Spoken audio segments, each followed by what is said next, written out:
सोलापूरच्या हातमाग विणकरांसाठी आनंदाची बातमी समोर आली आहे।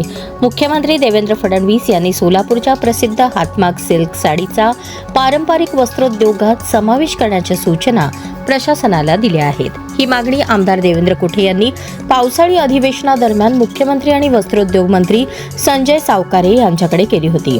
त्यानंतर शासनाने यावर सकारात्मक भूमिका घेत हा महत्त्वाचा निर्णय घेतल्याची माहिती समोर आली आहे। सोलापूरची हातमाग सिल्क साडी ही राज्यासह देशभरात प्रसिद्ध असून तिच्या निर्मितीसाठी विणकरांना अत्यंत कौशल्य, मेहनत आणि बारकाईने काम करावे लागते। मात्र आतापर्यंत राज्याच्या पारंपरिक वस्त्रोद्योगाच्या अधिकृत यादीत या साडीचा समावेश नव्हता।